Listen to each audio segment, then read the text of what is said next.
Olá pessoal, sejam todos muito bem-vindos à nossa quinta aula de Direito Constitucional. Então nós estamos no nosso quinto encontro dentro dessa sistemática de organização do Estado. Pessoal, na aula passada nós estudamos como funciona a criação dos Estados-membros. Nós estudamos, por exemplo, como é o modelo de criação dos Estados-membros. Estudamos o que é fusão, o que é cisão, o que é incorporação e o que é desmembramento, né? Vimos que esses Estados-membros, eles podem se organizar, né? Eles podem se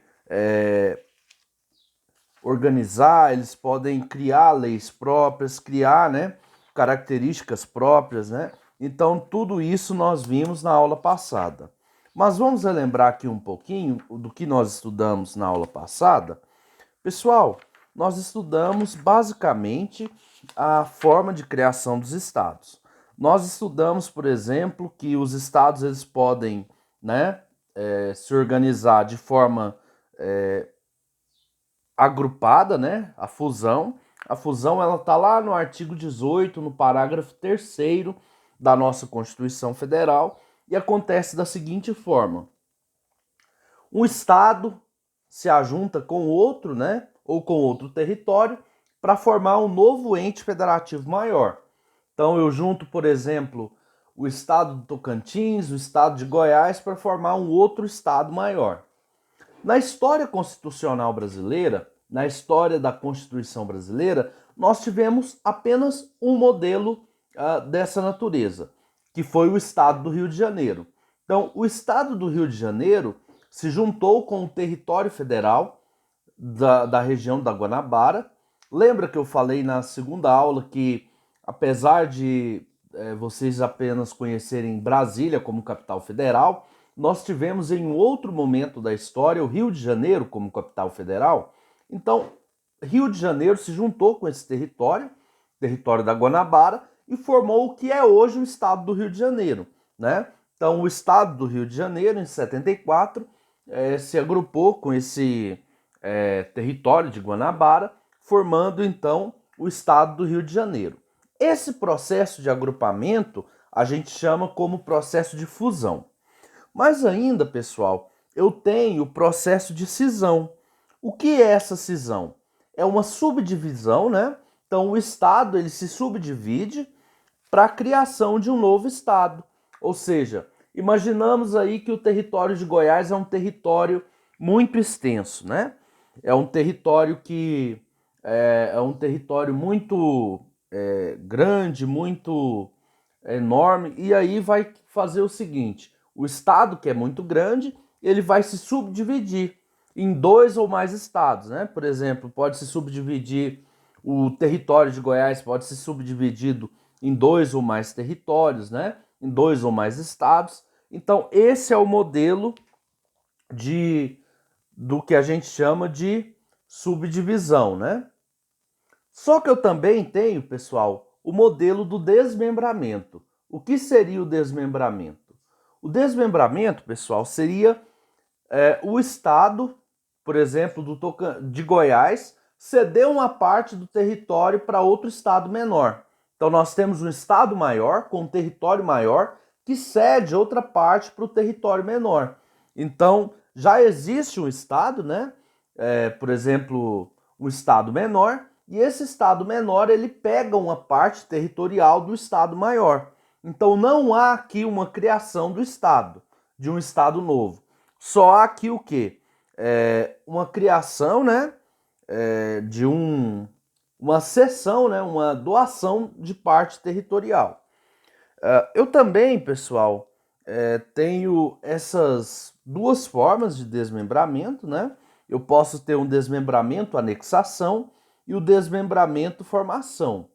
Eu posso, então, por exemplo, ter esse desmembramento que eu falei, onde um território maior cede uma parte para o território menor. Esse é o desmembramento que a gente chama de desmembramento anexação, quando o estado já existe, né?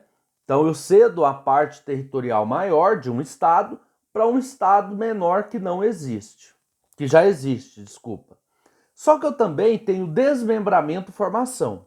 Por que desmembramento e formação? Essa parte doada do Estado maior, ele vai constituir um novo Estado, com uma nova personalidade jurídica, com um novo sistema jurídico. Então vai ter uma criação de um novo Estado. Ou seja, o Estado que tem um território maior, ele doa parte do seu território para esse novo Estado, ok? Isso é o que a gente chama de desmembramento e formação. Nós vimos, pessoal, que os estados, né, os estados-membros, eles têm os bens próprios. Esses bens estão lá no artigo 26 da Constituição, e o artigo 26 ele vai falar para nós o seguinte, que as águas subterrâneas, as águas superficiais, as terras devolutas que não são da União, então tudo aquilo que não for da União, que não for de propriedade nem da União, nem dos municípios, eu vou ter como propriedade dos estados. Então os bens da União, eles vão estar listados lá no artigo 26 da Constituição e vão falar para nós que em algumas situações se enquadram como bem da União. Eu também, pessoal, tenho as competências dos Estados-membros. Lembra que eu falei na aula passada que as competências dos estados, elas se dividem em competências materiais, né, e competências legislativas? Então, temos as competências materiais, ou seja, aquelas matérias que os estados vão poder regular, vão poder regularizar, e temos também, pessoal, aquelas competências legislativas, ou seja, aquela competência em que os estados-membros vão poder atuar. E essas competências estão lá no artigo 22, 24 e 25 da Constituição, né? Eu tenho aí competências para legislar sobre fauna, flora, né? Competência para legislar sobre proteção ambiental, serviço de gás canalizado. Então eu tenho todas essas competências. Vimos também, pessoal, que a criação dos Estados-membros, elas têm que obedecer a alguns requisitos. O primeiro requisito delas, dessa formação dos Estados-membros, é obedecer um plebiscito. Lembra que eu falei para vocês que tem que haver um plebiscito, né, para a criação de um Estado-membro? Da mesma forma também eu tenho que ter uma lei complementar. Essa lei complementar ela tem que tramitar no Congresso Nacional e tem que ter uma maioria qualificada, um quórum qualificado para aprovação, né? E depois dessa aprovação, ela tem que passar pelo Congresso Nacional, né? E aí essa aprovação vai conferir o poder de criação dos Estados-membros, né? E depois o presidente da República vai poder sancionar ou vetar a criação desse novo Estado-membro. Só que eu também, pessoal, eu tenho os chamados outros entes federativos, né? Esses entes federativos, pessoal, que a gente vai estudar aqui hoje, são os municípios, o Distrito Federal e os territórios federais. E aí a gente já fecha esse estudo, né? E vai para uma outra área que chama de defesa, né? Dos Estados-membros, defesa do território federal.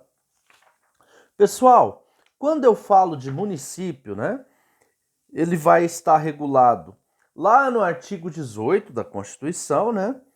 E depois lá no artigo 34 da Constituição, e prevê que o município, ele também faz parte do ente federado, né? Faz parte do pacto federativo, né?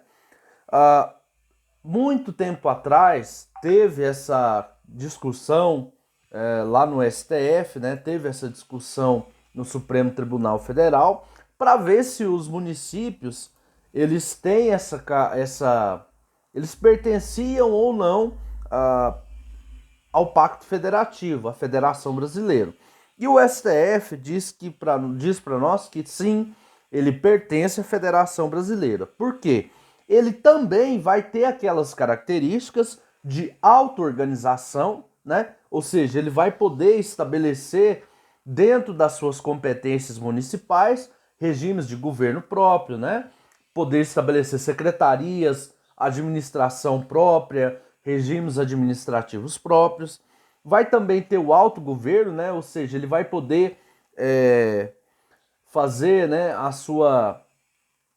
o seu controle administrativo, o seu controle de legislação, o seu controle normativo. Então, por isso que os municípios também são compreendidos como entes federativos, como entes que fazem parte da Federação Brasileira. Então, pessoal, vamos abrir nossa Constituição lá no artigo 29. O artigo 29 da nossa Constituição, ele vai falar o seguinte, que os municípios, eles têm uma característica, né, muito peculiar, que é a característica da auto-organização e do autogoverno. Lembra, pessoal, que eu falei para vocês que a União e os Estados-membros, eles também têm essa característica do autogoverno? Só que esse autogoverno, dentro dos Estados-membros e da União, ele é exercido através das suas constituições. Então eu tenho a Constituição Estadual e eu tenho a Constituição Federal. Só que no município, pessoal, eu não vou ter uma figura central de uma Constituição. Eu vou ter uma lei orgânica.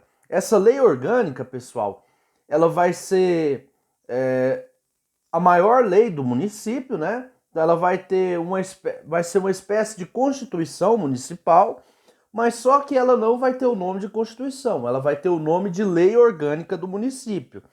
Então, pessoal, ela tem a mesma rigidez de uma Constituição, né?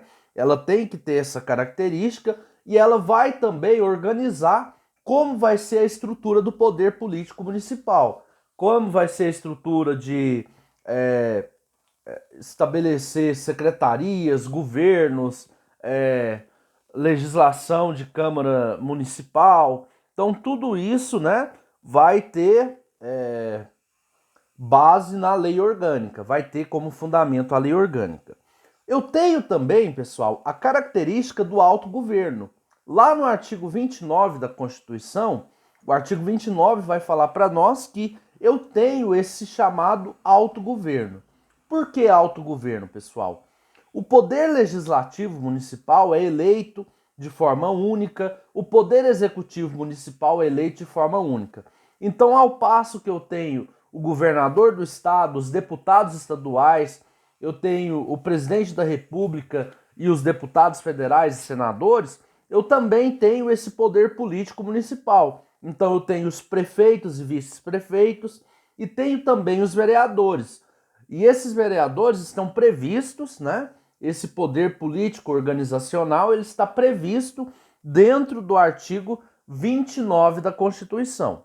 Então, o artigo 29 da Constituição, ele vai falar para nós que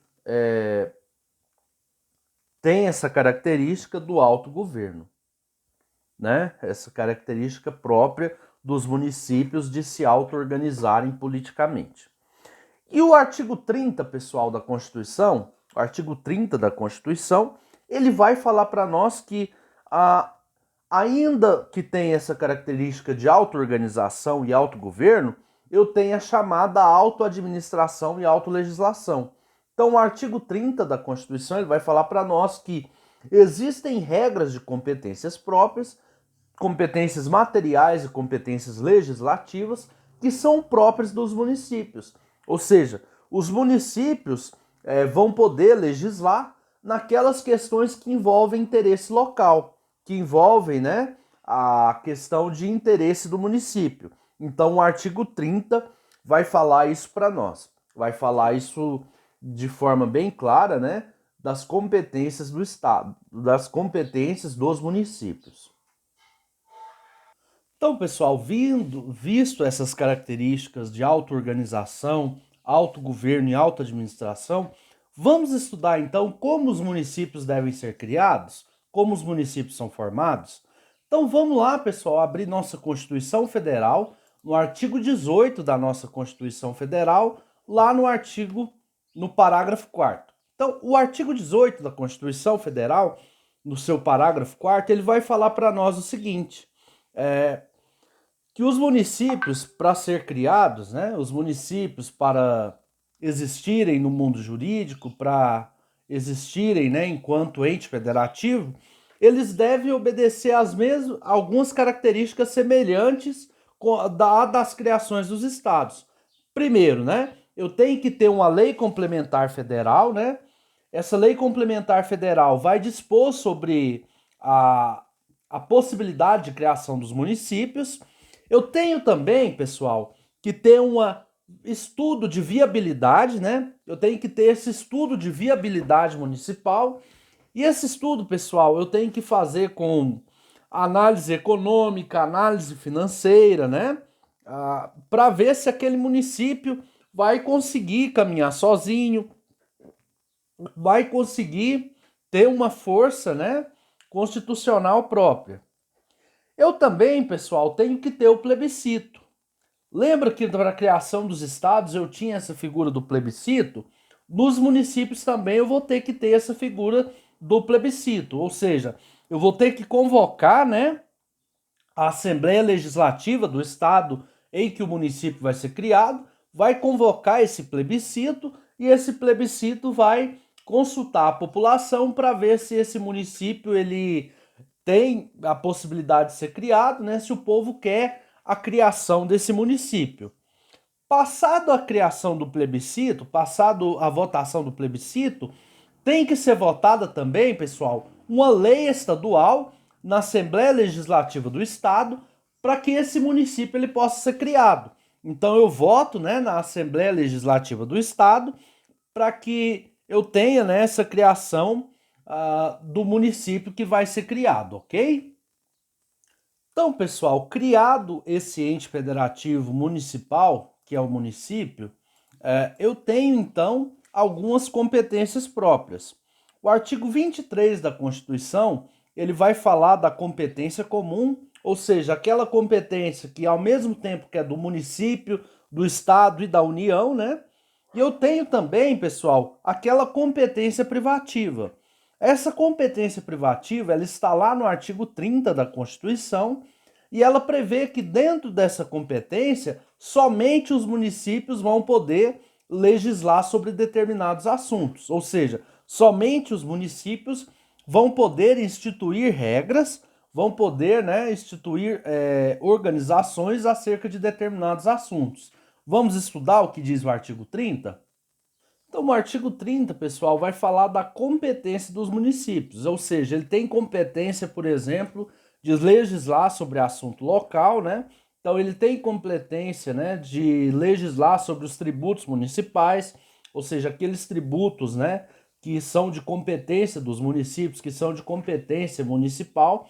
Então, os municípios, desculpa, eles vão poder legislar sobre essas matérias. E aí tem algumas outras matérias, né? Por exemplo, a proteção do patrimônio histórico, né?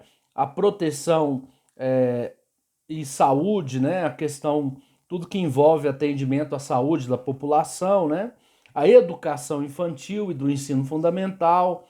Então, todas essas questões estão lá no artigo 30 da Constituição, desde o inciso 1º ao inciso 9º do artigo 30 da Constituição.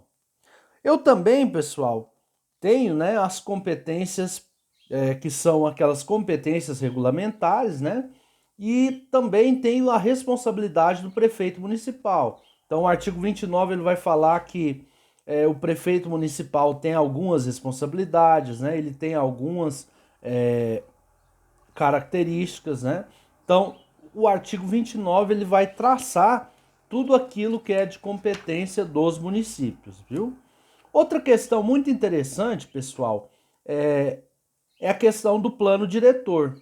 O plano diretor, pessoal, é um conjunto de leis, né, que versam sobre urbanidade, urbanismo, né? Então, essa competência também para elaborar o plano diretor é de competência dos municípios. E a Constituição, lá no artigo 182, ela vai falar para nós que nos municípios em que os habitantes são superiores a 20 mil, eu tenho que obrigatoriamente ter esse plano diretor, eu tenho que obrigatoriamente ter esse conjunto de leis, né, que versam sobre o urbanismo da cidade. Então, pessoal, nós estudamos aqui agora o ente federado município. Agora, pessoal, vamos lá no artigo 32 da Constituição, vamos lá no artigo 32 E esse artigo 32, ele vai falar, pessoal, para nós do Distrito Federal. O Distrito Federal é o ente federado da União, totalmente diferente dos estados e dos municípios. Por quê? Ele é uma unidade federada em que guarda a capital da Federação Brasileira. Então, ele é o ente, né, que vai ser responsável por sediar a capital federal brasileira. Mas ele tem, pessoal, os mesmos poderes dos estados, ou seja, ele tem a auto-organização, o autogoverno, auto-administração e auto-legislação. Ou seja, a auto-organização. O artigo 32, no caput, né, no texto legal do caput, ele vai falar para nós o seguinte, que o Distrito Federal ele vai se regulamentar, ele vai se reger, né, por lei orgânica.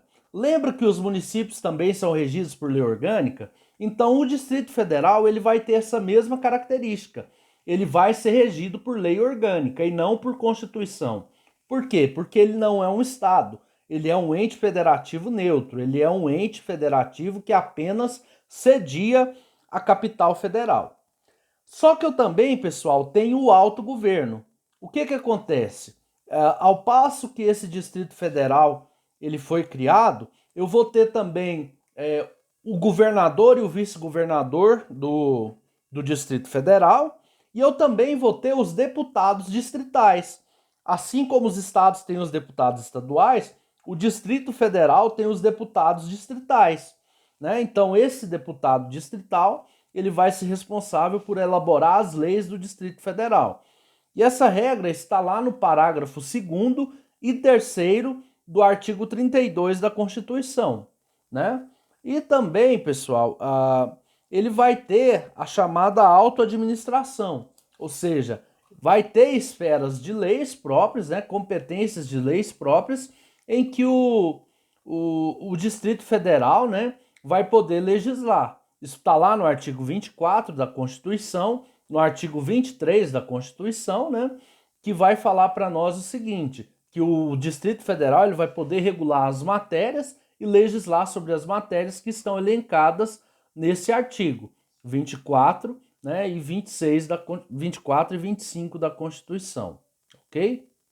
23 e 24 da Constituição, desculpa.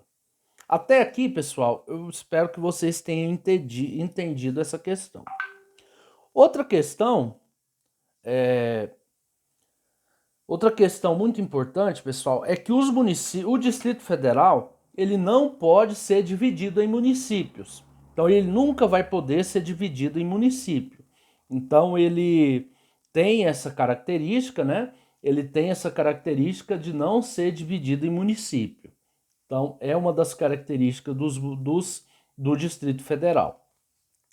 Além do Distrito Federal, pessoal, eu tenho os chamados territórios federais. O que são esses territórios federais, pessoal?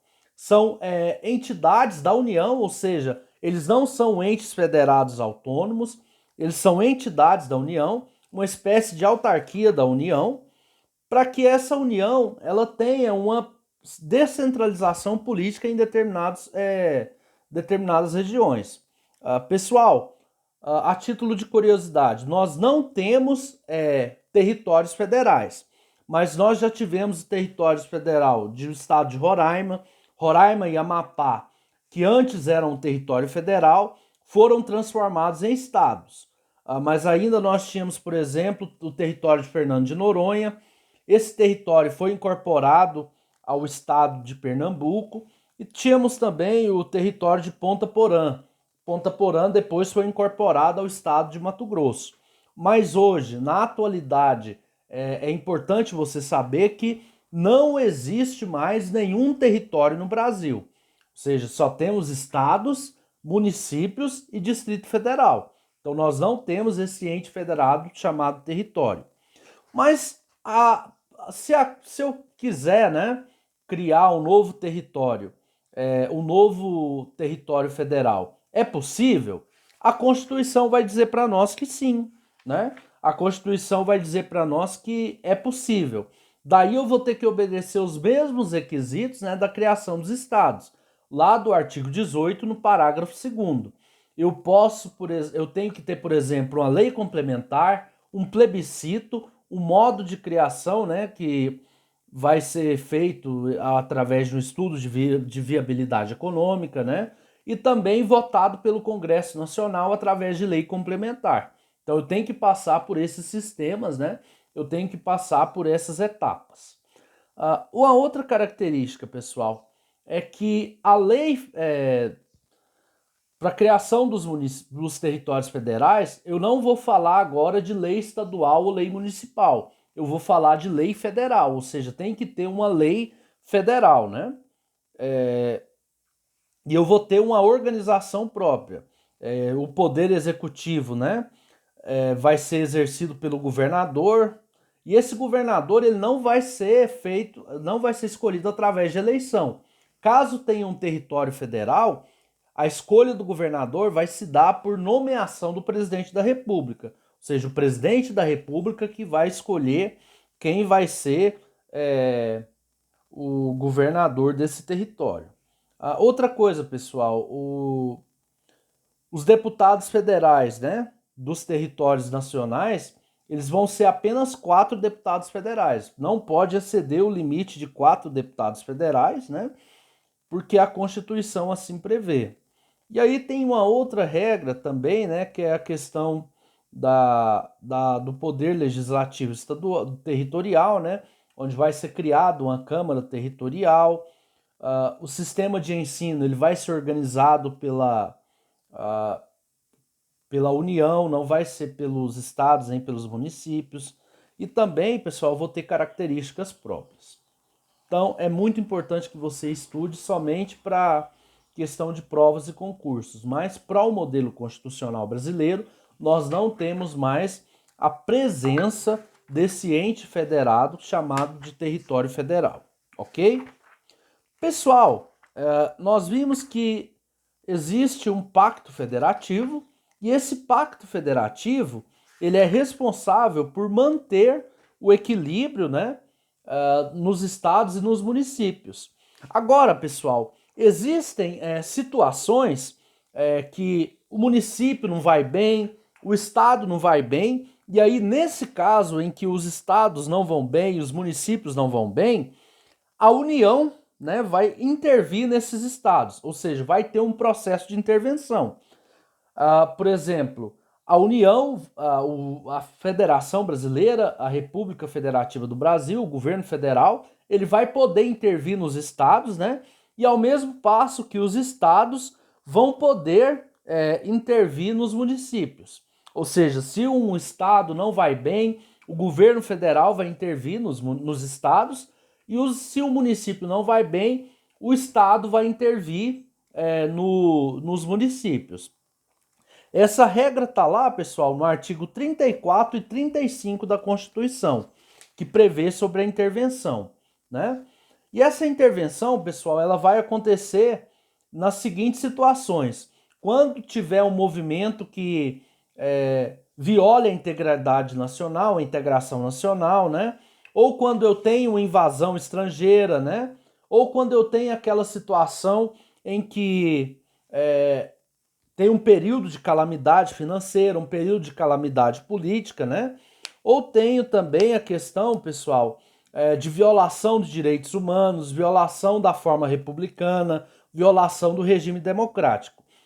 Essas regras, pessoal, em que a União poderá intervir nos estados e os estados poderá intervir nos municípios, está lá no artigo 34 da Constituição. Só que para isso, pessoal, tem que obedecer a alguns outros requisitos. Essas intervenções, elas podem ocorrer de forma espontânea, ou seja, o presidente da República pode espontaneamente intervir, né? Ou ela também pode ser provocada por solicitação, né? O poder legislativo, ele pode solicitar, né? Uma espécie de intervenção, ou o poder executivo impedido, né, de atuar naquela região, ele pode solicitar essa intervenção, ou pode ser provocada por requisição.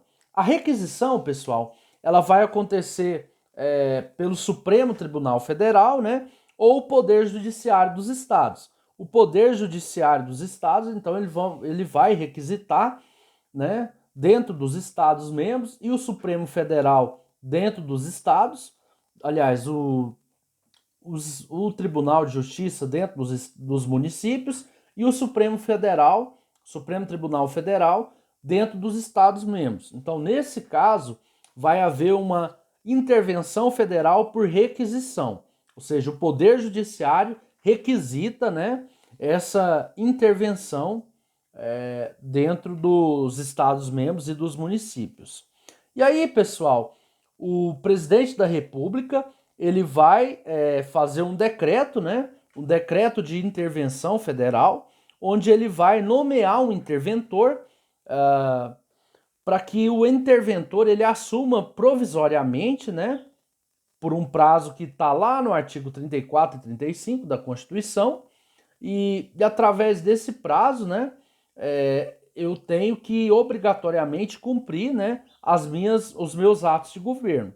Após isso, né, o outro governador que foi afastado, ele volta para o cargo novamente, né, se estiver tudo ok. Atualmente, pessoal, nós passamos aí o processo de intervenção no Rio de Janeiro. Antes de ter essa eleição, agora, para governador do Rio de Janeiro, o Rio de Janeiro, quando teve a prisão do governador Pezão, ele sofreu uma intervenção federal. O presidente nomeou, né, o presidente Michel Temer, na época, nomeou um governo interventor, né, foi nomeado um general do Exército para que esse general pudesse intervir no estado do Rio de Janeiro, né, pudesse intervir para que essa pessoa tivesse aí o governo, né, pudesse caminhar no governo. Então, pessoal, é muito importante que você faça a leitura do artigo 34, 35 e 36 da Constituição, porque lá vai estabelecer quais são os requisitos para que aconteça esse tipo de intervenção. E a nossa aula de hoje termina por aqui. Eu espero que vocês leiam o material que vai ser disponibilizado para vocês. Não deixem de fazer as questões e, principalmente, pessoal, vejam a nossa aula, porque nesse encontro nós não vamos ter a nossa aula síncrona, ao vivo, em virtude daquele evento que vai ter na faculdade hoje. Então, o único material que vai ser disponibilizado a título explicativo vai ser o nosso objeto de aprendizagem gravado. Então, peço que não deixem de assistir a nossa aula e não deixem de ler o material. Até semana que vem, forte abraço e que Deus nos abençoe.